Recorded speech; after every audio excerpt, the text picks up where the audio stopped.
Kashi news channel, सच है तो बोलेगा। बस्ती में कुदरत का कहर कहें या सिस्टम की मजबूरी, बस्ती में सरयू की लहरें हर साल ग्रामीणों के खेत और घर ही नहीं बल्कि उनकी वर्षों की मेहनत और सपनों को भी बहा ले जाती हैं।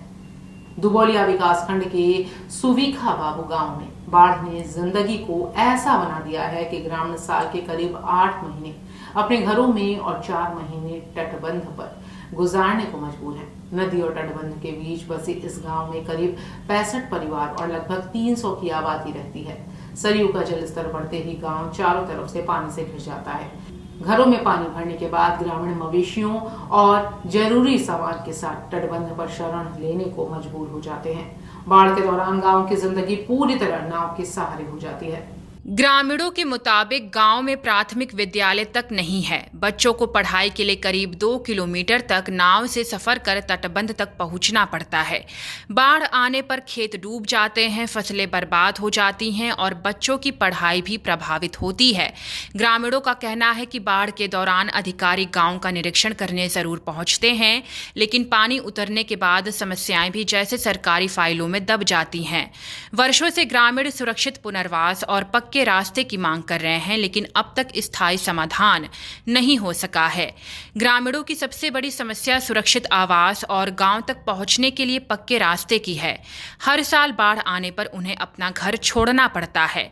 ग्रामीणों का कहना है कि पीढ़ियां गुजर गईं, घर बसते और उजड़ते रहे, लेकिन उन्हें आज भी सुरक्षित जमीन और स्थायी आवागमन का इंतजार है। उधर सरयू नदी का जलस्तर लगातार बढ़ रहा है। नदी 92.73 मीटर के खतरे के निशान को पार कर 92.80 मीटर तक पहुंच गई है। जलस्तर बढ़ने के साथ तटीय इलाकों में कटान भी तेज हो गई है। ऊंची क्षेत्र के महुआ पार कला गांव के मदर हवा पुरवा में सरयू की धारा मकानों के बेहद करीब पहुंच गई है। ग्रामीणों के अनुसार शनिवार रात तेज बहाव में एक पेड़ देखते ही देखते नदी में समा गया, जिसके बाद गांव में दहशत का माहौल बन गया। ग्रामीणों का आरोप है कि करीब 2 वर्षों से यहां कटान जारी है और करोड़ों रुपए के बोल्डर लगाए जाने के बावजूद समस्या का स्थायी समाधान नहीं हुआ। कटान प्रभावित इलाकों में बाढ़ खंड की टीमें बचाव कार्य में जुटी हैं। रिंग बांध और तटबंधों की सुरक्षा के लिए निगरानी बढ़ा दी गई है। अधिकारियों का कहना है कि फिलहाल रिंग बांध को कोई खतरा नहीं है और आपात स्थिति से निपटने के लिए टीमें तैयार हैं। बताया गया कि गिरजा बैराज से करीब 2.45 लाख क्यूसेक, शारदा बैराज से करीब 1.35 लाख क्यूसेक और सरयू बैराज से करीब 17,000 क्यूसेक पानी छोड़ा गया है। ऐसे में आने वाले समय में सरयू का जलस्तर और बढ़ने की आशंका बनी हुई है। ग्रामीणों का सवाल साफ है, हर साल बाढ़ के साथ उजड़ने वाली जिंदगी को आखिर स्थायी राहत कब मिलेगी? क्या 8 महीने घर और 4 महीने तटबंध ही सुविखा बाबू गांव की आने वाली पीढ़ियों की भी नियति बनी रहेगी? दिक्कत होती है, दिक्कत है हर वक्त बाढ़ की बहुत भैया, और रास्ता हम सबके नहीं है। रास्ता से और परेशान है और जानवर जोन बा चारा से परेशान है। कहीं जोन बा यहाँ जमीन उघारी नहीं है। अच्छा, हाँ, तो उनके लिए दिक्कत है।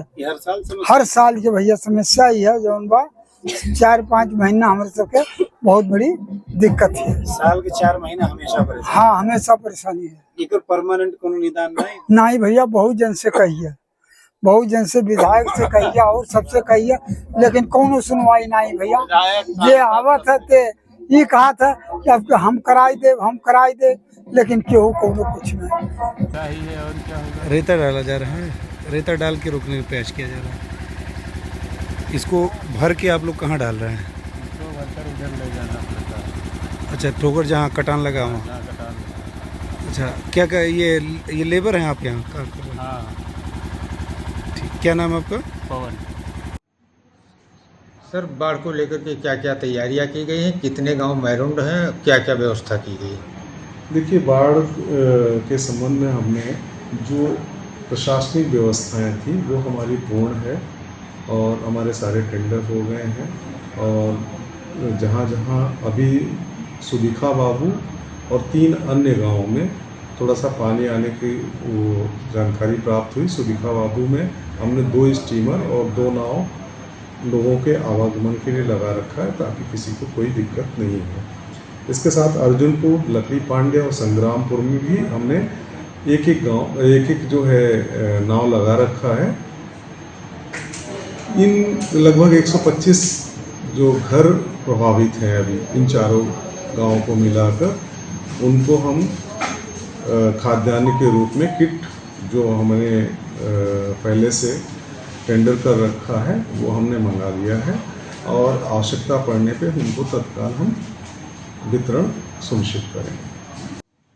कटान के लिए सर क्या व्यवस्था की गई है, जिससे नदियाँ जब स्थिर होती है या घटती हैं तो कटान लगती है? देखिए, नदी का पानी जब उतार पे होता है तो सामान्य तौर पे कटान होती है और उस समय की व्यवस्था से निपटने के लिए, किसी भी आपातकाल से निपटने के लिए हमने वहाँ पर बाढ़ खंड की टीम भी लगा रखी है, हमने राजस्व टीम भी लगा रखी है, जो क्या कहते हैं प्रयास करके उसको कटान से कोई क्षति ना हो इसके लिए पूरी तरह से प्रतिबद्ध है, वहाँ कार्य कर रहे हैं। इसके अलावा जो मैरून गांव है, किसी प्रकार की कोई मिसहैपनिंग होने पर तत्काल हमारी पीएसी की बटालियन कलवारी गांव में तैनात है।